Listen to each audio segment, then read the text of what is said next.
세계 위인전 후 시리즈 레이첼 카슨 1부 자연에서 태어난 아이. 레이첼 카슨은 1907년 5월 27일 미국 펜실베이니아주 피츠버그 외곽 스프링데일의 한 농장에서 태어났습니다. 카슨, 안녕. 내가 네 오빠야. 귀여워라. 앞으로 너희가 잘 보살펴야 한다. 어려운 시기에 태어나 걱정이네요. 너무 걱정하지 마. 우리가 좀 더 열심히 일하면 되지. 레이첼이 태어난 1907년은 미국의 대공황이 닥친 해였습니다. 빠르게 성장하던 미국 경제가 하루아침에 무너지면서 몇 달 사이에 8,000개가 넘는 회사와 공장들이 문을 닫았고 거리에는 직장을 잃은 사람들이 넘쳐났습니다. 여기저기 일자리를 구하는 사람들일 뿐이군. 이를 어쩐다? 레이첼의 집안 사정은 더욱 어려웠습니다. 공장이 들어선다는 소문을 믿고 산 엄청난 넓이의 숲이 쓸모없어졌기 때문입니다. 어렵게 빚까지 내서 산 땅을 이렇게 보고만 있어야 하다니.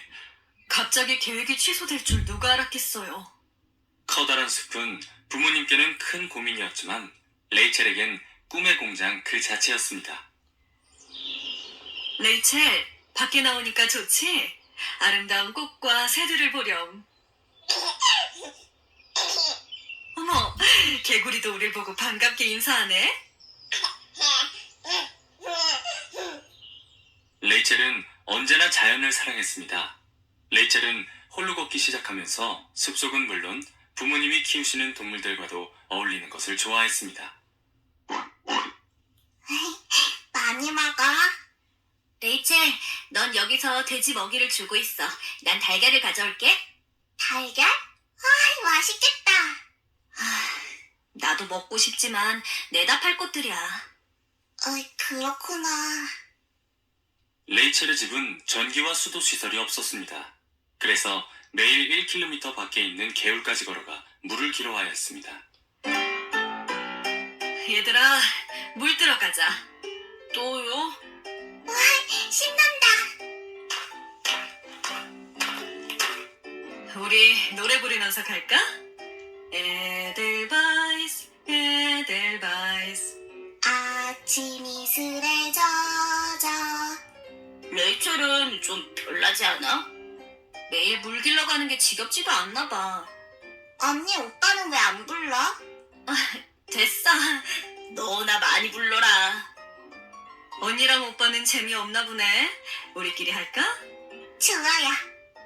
눈처럼 빛나는 순결은 우리의 자랑. 우와, 개똥 집박이다. 안녕? 레이첼이 이제 숲에 사는 동물들의 이름을 모두 외웠네. 그런 건 알아서 뭐해요? 맞아, 별 쓸모도 없는걸. 그러던 어느 날 레이첼의 집에 손님들이 찾아왔습니다. 저희는 가보겠습니다. 마음의 결정을 하시면 연락주세요. 네, 그러지요. 아빠, 석탄회사 아저씨들이 우리 숲을 사가는 거예요? 그럼 새와 벌레들은 어떻게 돼요? 우리 레이첼, 숲에 사는 친구들이 집을 잃을까봐 걱정이구나. 걱정하지 마라. 아빠도 그런 건 원치 않으니까. 아빠 최고! 정말 다행이에요. 아버지는 한 석탄 회사가 땅의 일부를 사겠다는 제안을 거절했습니다. 어린 레이첼에게 상처를 주고 싶지 않았기 때문입니다. 오늘따라 반딧불이가 더 예뻐요. 얘들은 뭘 하는 거지? 서로 붙어서 떨어질 생각을 안 내? 어머, 반딧불이가 짝짓기를 하나 보구나. 짝짓기가 뭐예요? 예쁜 자식을 낳기 위해서 암컷과 수컷이 사랑하는 거란다. 그렇구나. 엄마, 개구리들도 반딧불이의 짝짓기를 축하하는 노래를 불러주나 봐요. 그래. 엄마, 학교 다녀오겠습니다. 아빠 다녀오세요. 그래, 우리 막둥이 오늘도 엄마 말씀 잘 들어야 한다. 레이첼, 오늘은 날이 좋으니 숲에 가서 공부할까? 좋아요. 집안에 들어왔어요. 이런, 길을 잃었나 보구나. 우리가 보내주자꾸나. 아기 새가 또 헤매면 어떡해요? 우리가 보호해줄 걸 그랬어요. 아니야. 작은 돌멩이 하나라도 원래 있던 자리에 두어야 한단다. 야생의 새는 자연 속에서 자유롭게 살고 싶어 할 거야. 엄마, 이 꽃 좀 보세요.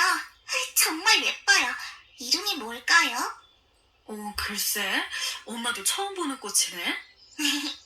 엄마도 모르는 꽃이 있어요? 그럼 세상에는 수없이 많은 꽃이 있으니까.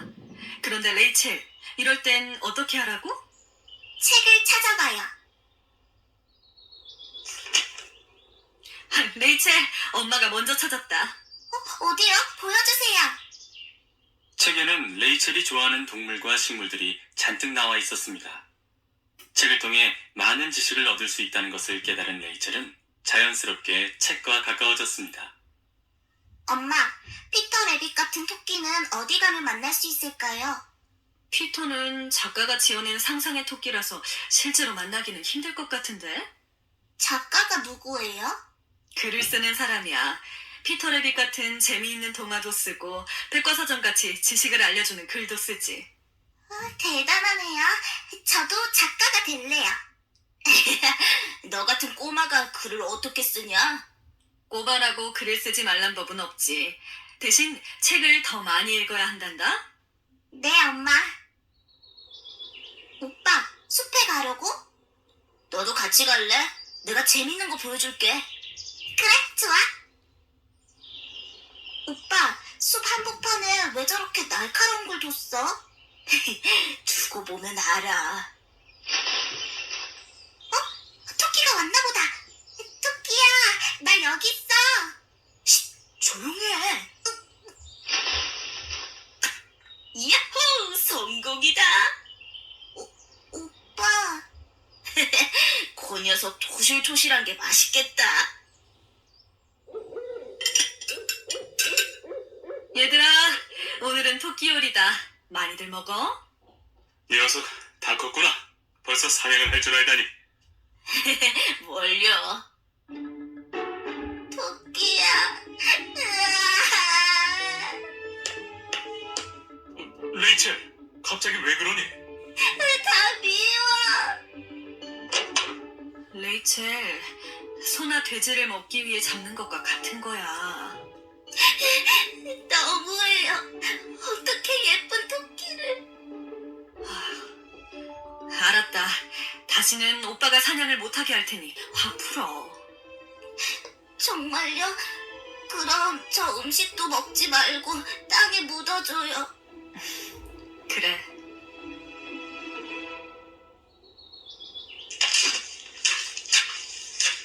미안해.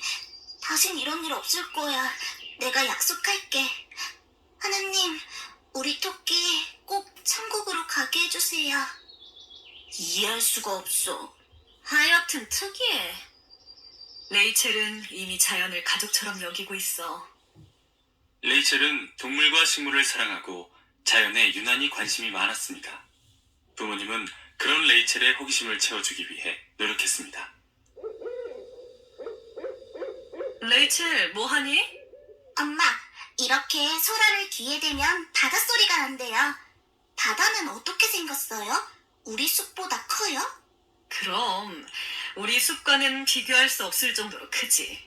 우리 집보다도 큰 물고기들이 바다를 헤엄치며 커다란 분수를 뿜어내기도 하는걸. 우와, 정말 대단해요. 교통이 발달하지 않은 당시에는 평생 바다를 보지 못하는 사람도 많았습니다. 그래서 바다로부터 멀리 떨어진 지역에 사는 사람들에게 바다는 듣기만 해도 가슴 떨리는 신비로운 곳이었습니다. 바다에 직접 갈 수는 없어도 책에서 볼 수 있지. 엄마랑 같이 바다 탐험을 떠나볼래? 좋아요. 돌에 물고기를 그렸네요. 이건 살아있는 물고기가 돌 속에 갇힌 거란다. 화석이라고 하는데 아주 오래전에 살았던 물고기가 흙에 빠르게 묻히면서 만들어지지. 물고기 화석? 그러고 보니 우리가 사는 이곳도 아주 오래전에는 바다였다고 하던데 어딘가에 물고기 화석이 숨어 있지 않을까? 정말요? 당장 나가서 찾아볼래요.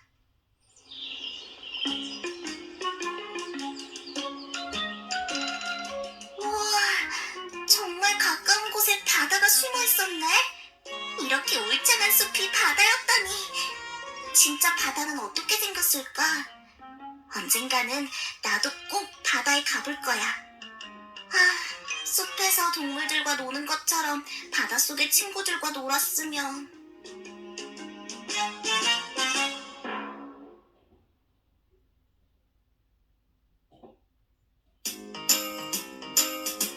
세계 위인전 후 시리즈 레이첼 카슨 2부 어린이 작가.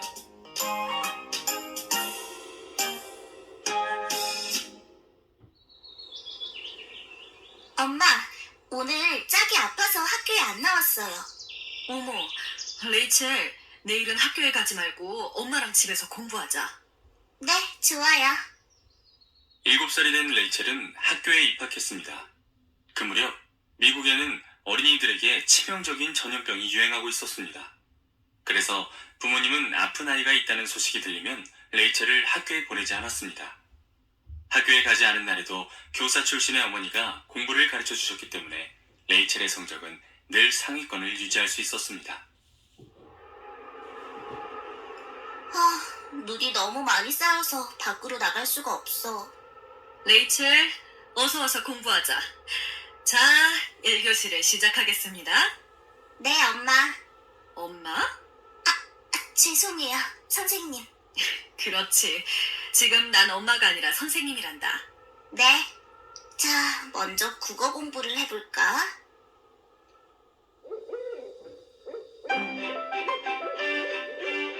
오늘도 집에서 공부했니? 네, 수업 시간에 아빠에 대한 글도 썼어요. 어디 한번 볼까? 아빠는 힘들게 일하신다. 지금은 가난하지만 언젠가 아빠가 우리를 행복하게 해줄 거라는 말을 믿는다. 아주 훌륭하구나. 우리 막내가 멋진 작가가 되려나 보구나. 네가 쓴 책이 나오면 아빠한테 제일 먼저 줘야 한다. 당연하죠. 레이첼의 재능을 알아본 부모님은 당시 최고의 어린이 잡지인 성 니콜라스를 구독해 주었습니다. 자, 예비 작가님을 위한 선물. 이 잡지에서 제일 인기 있는 코너가 성 니콜라스 리그란다. 어린이들의 글을 실어주는 공간이지. 저도 도전해볼래요. 우리 레이첼의 솜씨라면 충분해.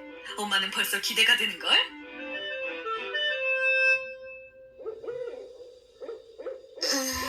막상 글을 쓰려고 하니 아무것도 떠오르지 않아. 우리 꼬마 작가께서 고민이 많구나. 엄마, 무엇을 쓰면 좋을까요? 이야깃거리는 주변에 얼마든지 있단다. 눈을 크게 뜨고 찾아봐. 주변이요? 하지만 저는 평범한 건 싫어요. 아무도 할 수 없는 특별한 이야기를 쓰고 싶다, 이거지? 네. 유명한 작가들도 글을 쓰기 위해 한참을 고민한단다. 좋은 생각이 떠오를 테니 걱정하지 마. 이 무렵 제1차 세계대전이 벌어졌습니다. 이 전쟁은 유럽의 힘센 나라들이 약한 나라를 차지하기 위해 서로 다투다가 일어났습니다. 어머니, 아버지, 다녀오겠습니다. 와, 오빠 멋있어. 우리 아들 씩씩하구나. 몸 조심하렴. 꼭 살아 돌아와야 한다. 엄마, 울지 마세요. 미국도 이 전쟁에 참여했고 200만 명의 젊은이가 전쟁터로 나가야 했습니다. 레이첼의 오빠도 공군으로 전쟁터에 나갔습니다. 오빠는 소식을 전하기 위해 편지를 보내왔습니다. 매일 전쟁터에서 벌어지는 놀라운 일을 담은 편지는 언제나 레이첼의 마음을 설레게 했습니다. 레이첼, 오빠에게서 편지가 왔구나. 고장이 나서 추락할 뻔한 비행기를 하늘에서 고쳤대. 생각만 해도 멋져요. 믿을 수 없는 이야기지만 레이첼에게는 큰 도움이 될지도 모르겠는걸. 그나저나 어떤 이야기를 쓸지는 생각해봤니? 전투하는 비행 조종사에 대한 글을 쓰면 어떨까요? 왠지 무척 재미있는 이야기가 나올 것 같아요. 오빠가 쓴 편지를 보고 생각했구나. 벌써 가슴이 두근거려요. 글이 또 막혔어. 어쩌면 좋지. 레이첼, 일단 제목부터 정해봐. 그럼 글이 술술 풀릴 것 같은데? 전투에 관한 글이고 비행기가 나와야 되니까 비행기는 하늘에서 싸우니까 구름 속의 전투라고 하면 좋겠어. 제목 구름 속의 전투. 나는 얼마 전 세상을 떠난 훌륭한 비행사에 대해서 이야기하려고 해요.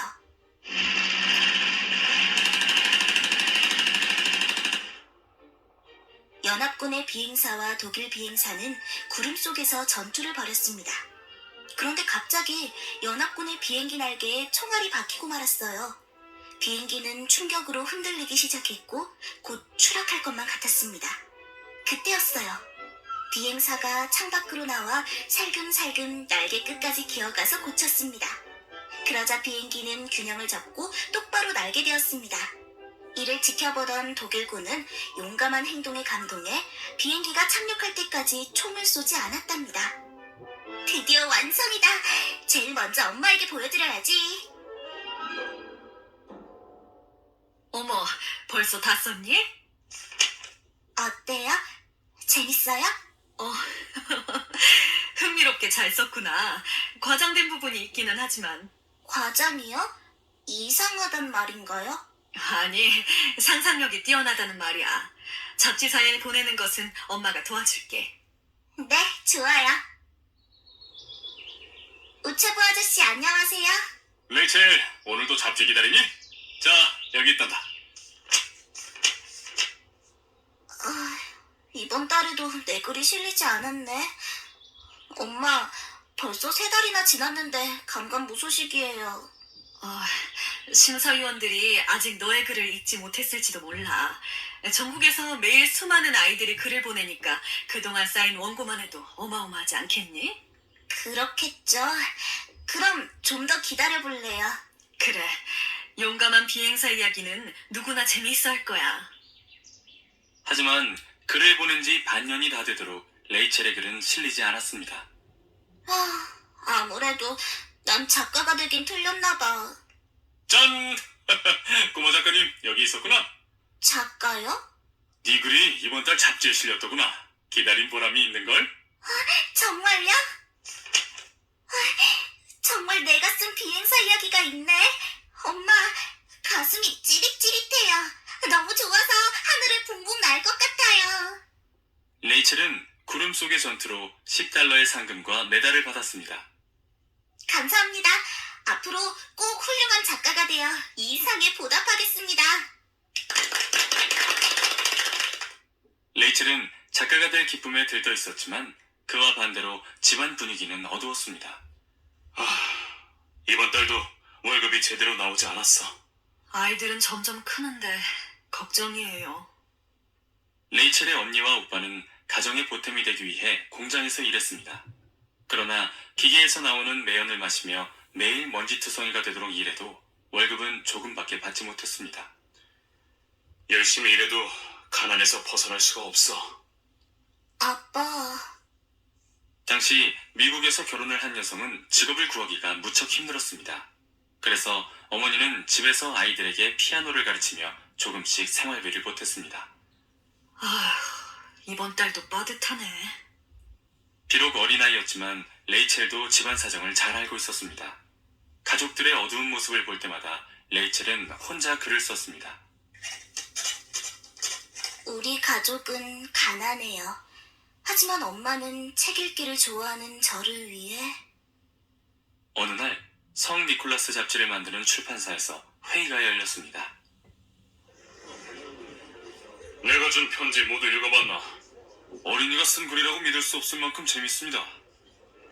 저는 감동적이어서 눈물이 다 나더라니까요. 이 글을 우리 잡지 광고에 넣으면 어떨까 하는데 독자가 직접 쓴 광고 매력적이지 않아? 네, 이 정도에 그러면 우리 잡지를 광고하는데 부족함이 없죠. 좋아. 당장 레이첼 카슨이라는 이 어린이 작가를 만나보게. 레이첼의 글은 성 니콜라스 잡지의 광고에 실렸습니다. 레이첼은 정식으로 계약서를 쓰고 $3의 원고료를 받게 되었습니다. 글을 써서 돈을 받다니 꿈만 같아요. 이 돈은 평생 쓰지 않고 간직할래요. 그래, 그러렴. 레이첼은 상상력과 창의력이 뛰어난 소녀로 자라났습니다. 우수한 성적과 밝고 적극적인 성격 덕분에 친구들과도 사이가 좋았습니다. 고등학교 시절 레이첼은 문학뿐만 아니라 다양한 분야에 흥미를 가지게 되었습니다. 때때로 친한 친구들에게 그림과 시를 선물하기도 했습니다. 레이첼, 이게 나야? 너무 예쁘게 그렸는걸? 너 맞아. 여기 이름을 딴 시도 있어. 시 좀 보여줘. 아직 미완성이야. 고등학교 졸업 논문을 준비하며 레이첼은 마음껏 재능을 발휘했습니다. 다들 졸업 논문 준비는 잘 돼? 난 아직 뭘 쓸지도 정하지 못했어. 난 지적 소모를 주제로 써볼까 생각 중이야. 뭐? 사람은 누구나 타고난 능력이 있어. 그런데 게으름을 피우다가 자신의 능력을 발휘하지 못하지. 너무 어려운 주제를 택한 거 아니야? 그래, 쉬운 걸로 대충 써. 게으름 피우고 싶은 마음을 이겨내야 해.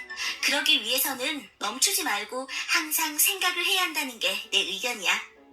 이해가 잘 안 간다, 얘. 또래 친구들을 뛰어넘는 수준 높은 논문으로 고등학교를 수석 졸업한 레이첼은 펜실베이니아 여자대학을 비롯한 여러 학교로부터 입학 제안을 받게 됩니다.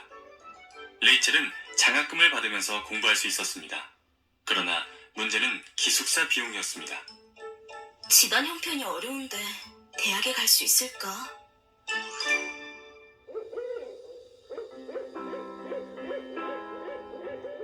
세상에, 기숙사 비용이 이렇게 비싸다니. 엄마, 아무래도 공부를 계속하는 건 무리겠죠. 저도 이제 취직을 해서 생활비를 보태겠어요. 레이첼, 장학금까지 받았는데 그럴 수는 없다. 고마워요, 엄마. 그리고 죄송해요. 너는 아무 걱정 말고 입학 준비나 하렴.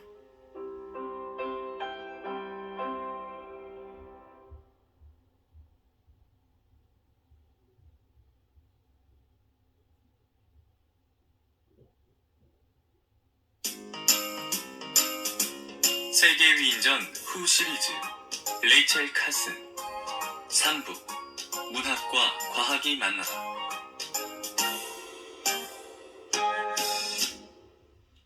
여보, 어떻게 됐어요? 이를 어쩐다. 땅이 도무지 팔릴 기미가 보이질 않네. 그럼 우리 레이첼은 어쩌죠? 걱정 마. 은행에서 대출을 받았거든. 기숙사비와 1학기 생활비는 마련했어. 정말 다행이에요. 레이첼, 넌 걱정 말고 공부만 열심히 해라. 그나저나 전공은 정했니? 네, 영문학을 공부하고 싶어요. 어릴 적부터 제 꿈이 작가였잖아요. 펜실베이니아 여자대학 영문과에 입학한 레이첼은 숲에서 떠나 도심에서 살게 되었습니다. 하늘이 회색이네. 공해 때문에 도시의 공기가 오염된다더니 사실인가 봐. 그래도 학교 안은 아직 공기가 맑아. 저 우거진 숲 덕분이겠지? 답답한 도시에도 숨 쉴 곳이 있어 다행이야. 아, 자연의 냄새. 안녕, 다람쥐야. 난 레이첼이라고 해. 오늘부터 이 학교에 다니게 되었어. 잘 부탁한다. 시끄러운 도시 속에서 살 곳이 남아있다는 게 얼마나 다행인지. 종종 찾아올게. 건강하게 잘 있어야 해. 이곳 아이들은 정말 세련된 것 같아. 어디 도서관 좀 구경해볼까? 우와, 이 많은 책 좀 봐. 역시 대학에 오길 잘했어. 어렵게 대학에 진학한 레이첼은 누구보다 열심히 공부했습니다. 하지만 몇몇 친구는 그런 레이첼을 못마땅하게 여기고 괴롭혔습니다.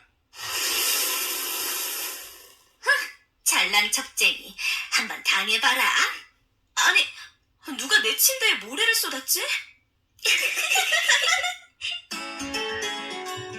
하지만 레이첼은 그럴수록 친구들에게 더 친절하게 대했습니다. 오래 지나지 않아 레이첼의 진심은 통했고 졸업할 무렵에는 많은 친구를 사귈 수 있었습니다. 당시만 해도 미국에서 여자의 위치는 매우 낮았습니다. 대학을 다닌다고 해도 모든 것은 결혼과 어머니가 되기 위한 준비 과정에 불과했습니다. 우리 딸 얼른 졸업해서 좋은 신랑감 만나야지. 그래, 취직하면 힘만 들지. 어서 결혼 준비를 하려구나. 저도 그러고 싶어요. 여자는 대부분 대학을 졸업해도 학교 선생님이나 남자 공무원들의 일을 돕는 하급 관리밖에 되지 못했습니다. 그것도 결혼을 하면 당연히 그만둬야 했습니다. 난 좋은 곳에 시집가기 위해 대학 공부를 하는 게 아니야. 나에겐 꿈이 있으니까. 레이첼은 누구보다 많은 책을 읽었고 열심히 공부했습니다. 교수님들은 똑똑한 학생이었던 레이첼을 눈여겨보았습니다. 레이첼, 이번 과제물은 정말 뛰어나더구나. 넌 분명 훌륭한 작가가 될 거야. 그래서 말인데 대학 신문에 글을 내보는 건 어때? 제가요? 아, 무엇이 좋을까? 숲? 바다? 아직도 뭘 쓸지 정하지 못한 거야? 곧 잘 시간인데. 어머, 벌써? 아무거나 써. 넌 글도 잘 쓰면서 뭘 그리 고민이니? 안 돼, 도로시. 신문에 내 이름을 걸고 싣는 글인데 대충 쓸 순 없다고. 아, 저 고집불통. 아무래도 안 되겠어. 밖에 나가서 소재를 찾아볼래. 이 시간에 어딜 가려고? 숲에 사는 내 친구들에게 물어보면 멋진 소재가 떠오를지도 몰라. 숲? 친구들?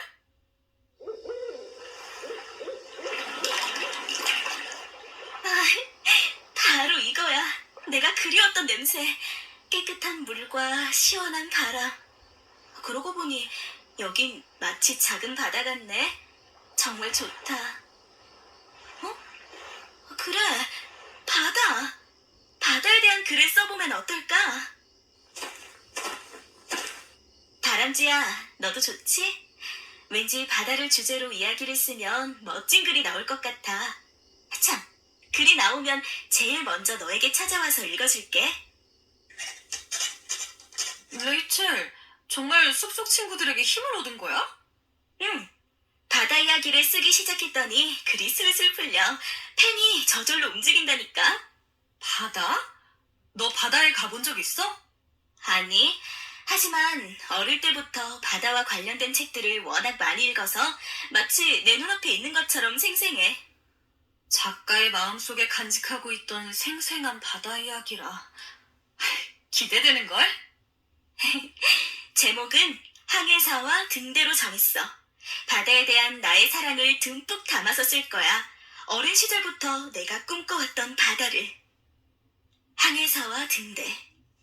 한없이 길고 움직임이 거대한 고래와 같은 파도가 얕은 해변으로 몰아친다. 이내 잔뜩 화가 난 파도가 걷잡을 수 없이 황폐한 해안을 공격한다. 부서지는 파도 소리는 저 멀리 몇 킬로미터 밖까지 울려 퍼지면서 항해사에게 육지가 있음을 알린다. 바다를 사람처럼 묘사했구나. 한 번도 보지 않은 바다를 이렇게 친근하게 표현하다니 대단해. 눈앞에 파도가 치는 것 같아. 레이첼, 너 정말 바다에 가본 적이 없니? 네, 하지만 바다에 대해서는 누구보다 잘 알고 있죠. 어릴 때부터 많은 책을 읽으며 그 아름다운 모습을 상상했거든요. 1920년대만 해도 바다에 관한 문학 작품은 많지 않았습니다. 게다가 바다를 사람처럼 의인화한 작품은 거의 없었습니다. 그래서 직접 가보지도 못한 바다를 마치 살아있는 사람처럼 묘사한 레이첼의 작품은 높은 평가를 받았습니다. 결국 레이첼의 첫 단편은 학교 신문에 실렸고 덕분에 1학년을 우수한 성적으로 마쳤습니다. 신문에 내 글이 실리다니 정말 뿌듯하다. 레이첼, 너 교양 과목 선택했니? 아직 고민 중이야. 1학년을 마치면 펜실베이니아 여자대학의 모든 학생은 교양 과목을 선택해서 공부해야 했습니다. 그 중에서도 과학은 필수 과목이었습니다. 레이첼, 너도 생물학을 선택했구나. 그럴 줄 알았어. 생물학 시간에 내가 좋아하는 바다 친구들을 많이 만날 수 있을 것 같아서 말이야. 와, 그 유명한 스킨커 교수잖아. 정말? 생물학은 교실에서 공부하는 과목이 아닙니다. 자연으로 직접 들어가 몸으로 부딪히며 배워야 해요. 어? 저게 무슨 말이지? 난 알 것 같은데 이 수업 무척 기대되는걸? 여러분은 앞으로 자연을 관찰하고 연구하게 될 거예요. 아, 자연 관찰? 그래, 내가 세상에서 가장 좋아하는 일이기도 해. 하지만 아름다운 자연을 관찰하며 기뻐하는 것에 그쳐선 안 됩니다. 자연을 사랑하고 인간에게 하듯 소중히 대해야 하죠. 자연은 인간이 마음대로 할 수 있는 도구가 아닙니다. 자연을 인간처럼? 엄마도 늘 그렇게 얘기하셨지. 나도 같은 생각이야. 당시에는 개발을 위해서 자연을 인간 마음대로 파괴할 수 있다는 생각이 널리 퍼져 있었습니다. 환경보호에 대한 개념 자체가 없던 시기에 자연을 존중해야 한다는 주장은 매우 앞선 생각이었습니다. 자연을 사랑한 레이첼과 스킨커 교수는 자연의 소중함을 알고 있는 몇 안 되는 사람이었습니다.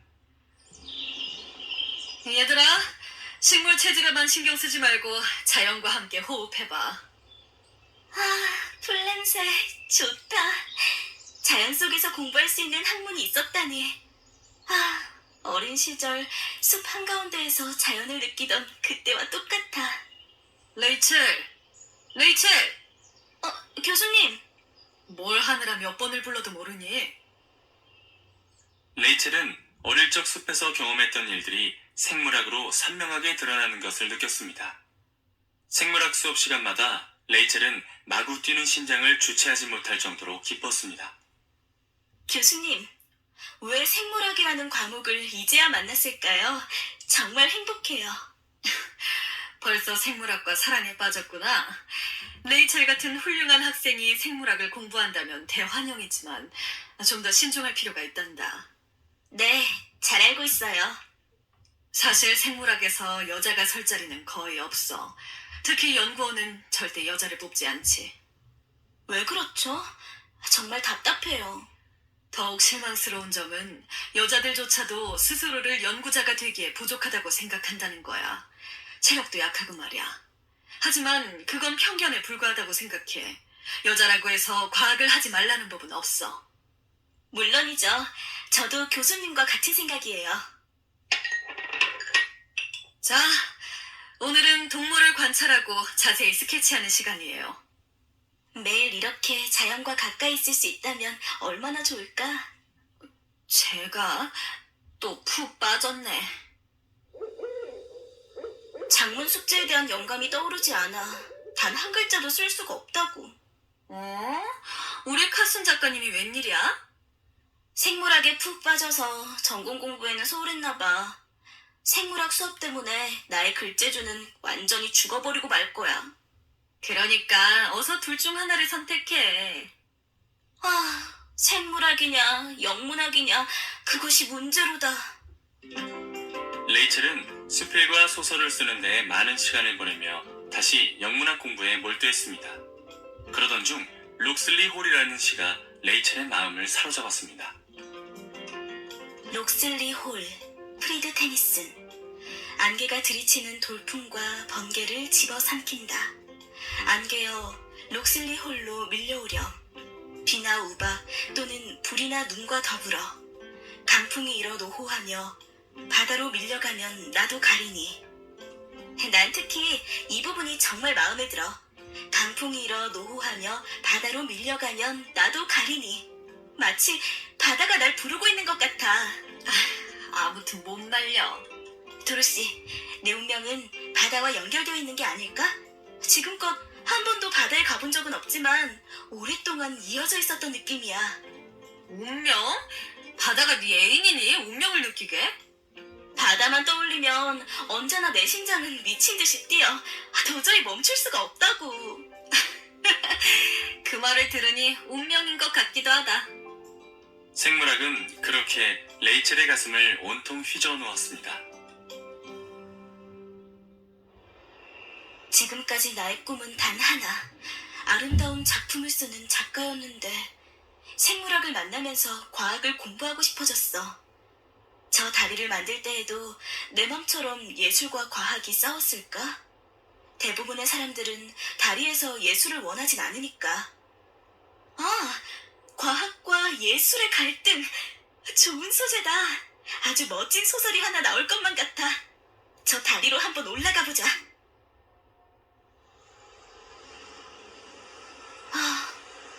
어떻게 하면 이 다리를 만든 기술자의 마음을 표현할 수 있을까?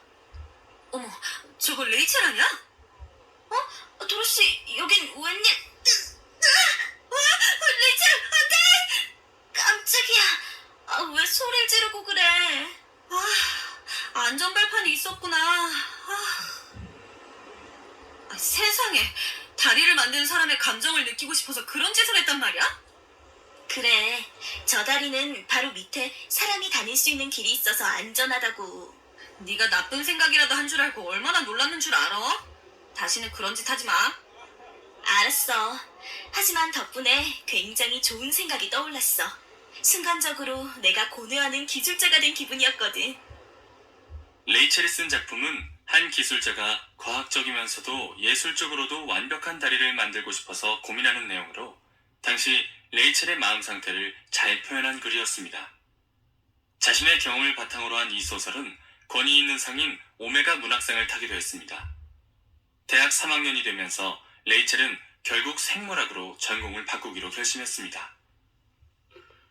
도대체 여자가 과학을 전공해서 뭘 한다는 거야?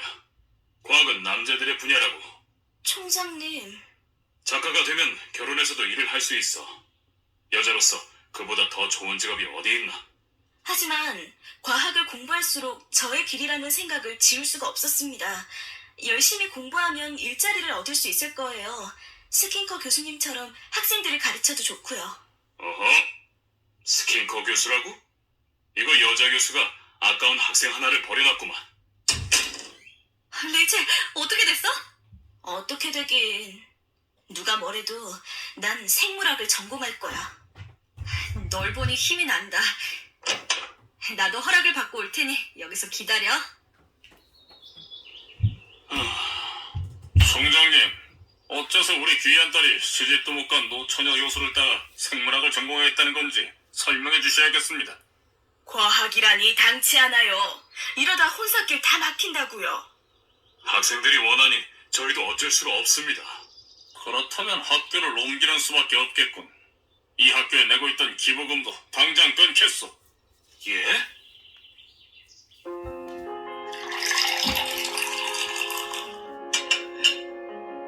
스킨커 교수, 당신은 더 이상 우리 학교에서 아이들을 가르칠 수 없게 되었어. 설마 학생들이 생물학을 공부하겠다고 해서 저를 쫓아내시는 건가요? 아니, 그 일과는 상관없어. 애초에 박사학위도 없는 당신을 교수로 둔 게 잘못이었지. 이 학교를 떠나야 할 때가 왔군. 결국 스킨커 교수는 펜실베이니아 여자대학을 떠나 박사학위를 받기 위해 존스 홉킨스 대학으로 갑니다. 이건 말도 안 돼. 스킨커 교수님과 함께 공부하기 위해서라도 꼭 존스 홉킨스 대학으로 가야겠어.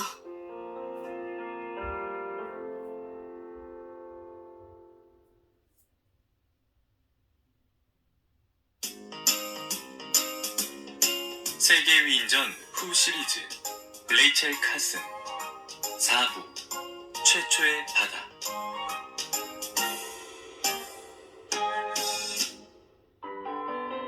레이첼은 남은 학기 내내 존스 홉킨스 대학원을 목표로 열심히 공부했습니다. 그 결과 졸업도 하기 전에 존스 홉킨스 대학원에 입학 허가서를 받을 수 있었습니다. 레이첼, 정말 자랑스럽구나. 장학금까지 받고 이런 훌륭한 학교에 가다니. 네, 저도 기뻐요. 이게 다 스킨커 교수님 덕분이야. 어서 뵙고 싶다. 그 무렵 레이첼에게 또 다른 좋은 소식이 들려왔습니다. 꿈에 그리던 바다에 갈 수 있는 기회가 생긴 것입니다. 레이첼, 우주울해양연구소 알지? 그럼요, 선배님. 미국, 아니, 세계 최고의 해양 연구소잖아요. 그곳이 세계 최고가 된 비결이 뭔지 아니? 글쎄요. 여성이라고 차별하지 않고 우수한 사람이라면 누구나 연구원으로 받아들이기 때문이야. 아, 우리 학교에서도 이번 졸업생 중에 우수한 학생들을 방학 동안 보조 연구원으로 보내게 되었어. 정말요? 너에게도 기회가 주어질 거야. 이번 졸업생 중에 두 번째로 높은 성적을 받았잖니. 우와, 제가 우주홀 해양 연구소에서 일하게 된다고요? 레이첼은 바다를 본 적이 없다고 했지? 네, 불행히도요. 언제나 상상만 했죠. 그렇다면 더욱 뜻깊은 일이겠는걸? 생애 최초의 바다라. 선배님 말씀이 맞아요. 최초의 바다. 벌써 가슴이 떨리네요. 그해 6월 펜실베이니아 여자대학을 졸업한 레이첼은 존스 홉킨스 대학으로 향했습니다. 스킨커 교수를 만나고 우주홀 해양연구소에 대한 정보도 얻기 위해서였습니다. 다시 만나게 되는 스킨커 교수님, 그리고 처음으로 직접 보는 바다. 생각만 해도 가슴이 뛴다.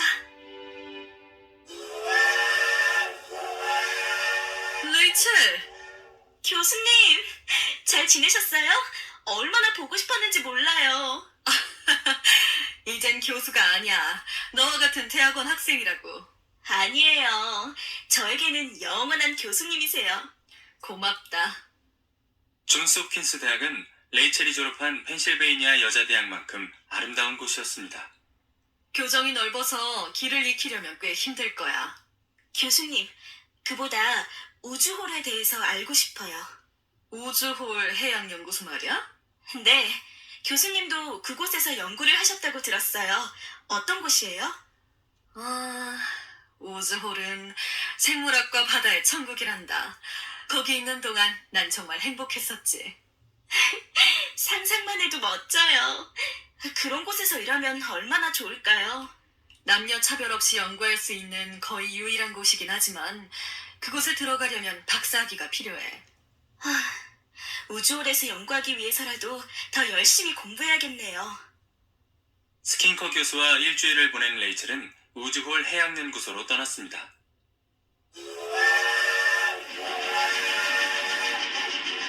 이제 조금만 가면 바다가 나오겠지? 가슴이 너무 뛰어서 주체할 수가 없어. 비릿한 소금 냄새. 바다에 도착했다는 게 이제야 실감난다. 이게 진짜 바다구나. 상상했던 것보다 훨씬 더 아름다워. 우주홀 해양연구소에 도착한 레이첼은 뛰어난 시설과 연구 환경에 감탄했습니다. 루시, 꿈만 같아. 여기가 바로 천국이 아닐까? 그래서 이곳을 세계 최고라고 하나 봐. 여러분, 우주홀 해양연구소에 오신 걸 환영합니다. 길지 않은 시간이지만 미래의 생물학을 이끌어나갈 여러분이 이곳에서 많은 경험을 하고 돌아갔으면 좋겠습니다. 생물학의 미래라. 멋진데? 난 벌써 박사라도 된 듯한 기분이야. 오늘은 연구소 내부를 돌아보고 내일은 해저 탐사선 알바트로소에 탑승하여 현장 실습을 하겠습니다. 날이 밝자 레이첼을 비롯한 학생들은 부푼 가슴을 안고 부두에 모였습니다.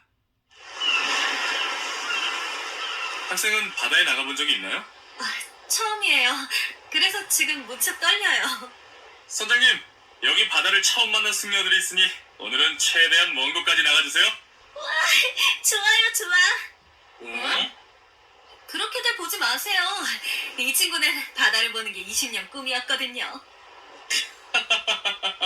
그래? 여기가 이 배로 올 수 있는 가장 먼 곳이에요. 마음껏 구경해요. 내가 바다 한가운데에 떠 있다니.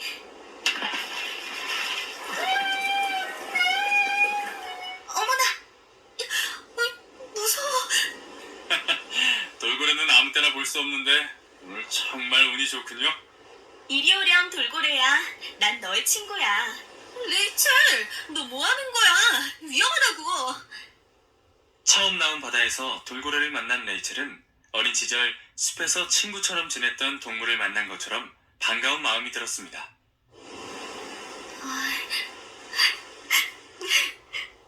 레이첼, 왜 그래? 그냥 갑자기 옛날 생각이 나서. 저길 봐요. 돌고래가 작별 인사를 하는군요. 그래, 돌고래야. 또 보자. 아름답구나. 생물학을 공부하기로 한 건 정말 잘한 일 같아. 연구소에서 있는 기간 동안 레이첼은 바다와 더욱 가까워졌습니다. 머지않아 갯벌에 사는 고둥, 갯지렁이, 개 등과도 모두 친구가 될 수 있었습니다. 레이첼은 가장 열심히 공부하는 학생이었습니다. 낮에는 연구소 박사들의 실험을 돕고 밤에는 도서관이나 수족관으로 달려가 엄청난 양의 자료를 수집했습니다. 자, 내일이면 파충류 해부 실험이 끝나죠. 모두 보고서 준비는 잘 되고 있나요? 머리 아파. 파충류는 알려진 게 많지 않아서 보고서에 쓸 내용이 없어. 수족관에 가봐. 무궁무진할걸? 레이첼, 네 주제는 뭔데? 좀 알려줘. 네가 징그러워하는 동물에 대한 연구야. 레이첼은 당시만 해도 잘 알려지지 않은 동물이었던 도마뱀의 뇌에 대해 연구한 보고서를 준비하고 있었습니다. 레이첼의 보고서는 해양연구소에 있는 박사들의 인정을 받았습니다. 이 일로 레이첼은 이후 2년 동안 방학마다 실험실 조교로 일하는 기회를 얻게 되었습니다. 레이첼 양의 보고서는 아주 훌륭합니다. 전문가도 이런 결과를 얻기 힘들 거예요. 감사합니다. 레이첼, 우주홀에 가면 수산자원국의 하긴스 박사를 만나봐. 일자리를 소개해줄지도 몰라. 그러니까 우리 수산자원국에서 일하고 싶다는 말이죠. 네. 가슨 양, 안 됐지만 이곳에 여자들에게 줄 연구직 자리는 없습니다. 이것뿐만 아니라 과학 분야 어디서든 여성이 할 수 있는 일을 찾기는 힘들 겁니다. 네. 레이첼은 결국 일자리를 구하지 못하고 대학원으로 돌아왔습니다. 그러나 우주홀 해양연구소에서 보낸 방학은 매우 값진 시간이었습니다. 자신이 원하는 공부를 하고는 있었지만 미래가 보장되지 않았던 레이첼은 언제나 불안했습니다. 게다가 새학기가 시작된 지 얼마 되지 않아 미국에 또 한 번의 대공황이 닥치면서 불안감은 더욱 커졌습니다. 갑작스레 경제가 어려워지자 수많은 기업이 문을 닫았고 1600만 명이나 되는 노동자가 한꺼번에 직장을 잃었습니다. 대공황의 영향은 시골에 살고 있던 레이첼의 부모님께도 미쳤습니다. 어머니와 아버지는 결국 집과 농장을 버려둔 채 레이첼이 살고 있는 도시로 이사했습니다.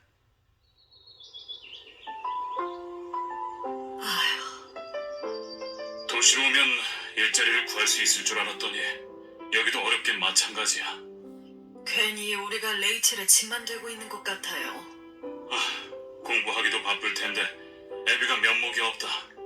지금은 대공황이라고요. 아빠 잘못이 아니에요. 레이첼, 우리 때문에 조교일까지 하느라 힘들지? 미안하구나. 엄마, 그래서 말인데 박사는 포기하고 직장을 알아볼까 해요.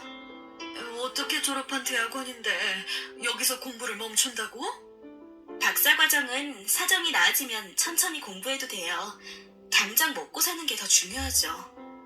레이첼은 조교 일을 하며 어렵게 석사학위를 받았지만 박사 과정으로 진학하기는 힘든 상황이라는 것을 잘 알고 있었습니다. 레이첼 카슨 양, 우리 회사에는 대학원을 졸업한 여성이 필요 없습니다. 어떤 일이든 맡겨만 주세요. 최선을 다할게요. 우린 사무보조를 할 여성을 구하는데 그건 대학원까지 나온 당신이 할 만한 일은 아니지 않소?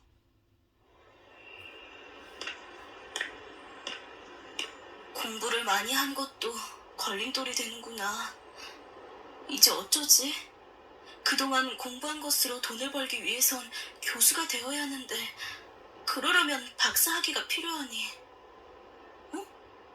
특종, 인간을 구한 돌고래? 돌고래라면 나도 좀 알지. 맞아, 글을 써볼까? 잡지에 실리면 돈을 벌 수 있을지도 몰라. 일자리를 찾아다니던 레이첼은 방향을 바꿔 과학에 대한 글을 쓰기로 합니다. 그러나 그것도 쉽지는 않았습니다. 자연이라. 제발 이번엔 통과됐으면 좋겠다. 오늘만 벌써 5번째야. 좋은 글이긴 하지만 잡지에 싣기에는 무리가 있네요. 먹고 살기도 힘든 요즘 같은 때 자연에 관심을 가질 독자는 없어요. 네. 어릴 적 꿈을 이룰 수 있을 거라 생각했는데 아무도 내 글을 원하지 않는구나. 그러던 중 레이첼의 아버지가 갑작스레 세상을 떠났습니다. 홀어머니를 모시게 된 레이첼은 일자리가 더욱 간절해졌습니다. 교수님, 글 쓰는 재주가 있다고 생각한 건 제 착각이었나 봐요. 벌써 몇 번이나 거절당했는지 몰라요. 글쎄다. 내가 보기엔 아주 훌륭한 글인데. 그런데 왜 아무도 알아주지 않죠? 너무 급하게 생각하지 마. 곧 너의 재능을 인정하는 사람이 나타날 거야. 제 사정 잘 아시잖아요. 기다릴 여유가 없어요. 그래. 아버지가 안 계시니 제가 집안 살림을 맡아야 해요. 레이첼, 하긴스에게 한 번 더 도움을 요청해보자. 내가 임시직이라도 마련해달라고 할게. 정말 감사합니다. 매번 신세져서 죄송해요. 힘들겠지만 어떻게든 이겨내야지. 모두 잘 될 테니 너무 걱정하지 마. 레이첼은 우주홀 연구소에서 만났던 하긴스를 다시 찾아갔습니다. 골치 아파 죽겠네. 이걸 글이라고 쓴 거야? 당장 프로그램 제작이 들어가야 하는데 막대한 원고가 없어요. 큰일입니다. 바닷속에 사는 물고기 이야기 하나 쉽고 재밌게 써줄 사람이 없다니 답답하군. 답답해. 작가들은 허무맹랑한 사랑 이야기나 잔뜩 써오고 과학자들은 무슨 말인지도 모를 어려운 글만 써오더군요. 이건 정부에서 추진하는 일이라고. 제대로 하지 못하면 자네나 나나 이 자리에 계속 있기 힘들어. 국장님, 어떤 여자분이 찾아왔는데요. 스킨코 박사님의 제자랍니다. 아, 그래? 레이첼 양, 여전히 일자리를 구하고 있군요. 네, 여기에 제가 할 만한 일이 있을까요? 여자가 일할 만한 자리는 없습니다. 더군다나 지금은 경제가 어려워 남자도 취직하기가 힘들어요. 그런데 저기 쌓여있는 원고는 뭐죠? 혹시 글 쓰는 사람이 필요하신가요? 그렇소만. 글쓰기라면 저도 자신 있어요. 시켜만 주시면 열심히 할게요. 쉽지 않을 텐데. 걱정 마세요. 제 전공이 원래 영문학이거든요. 대학 시절에 문학상을 받은 적도 있어요. 오, 좋아요. 당장 시작합시다. 네? 아, 네.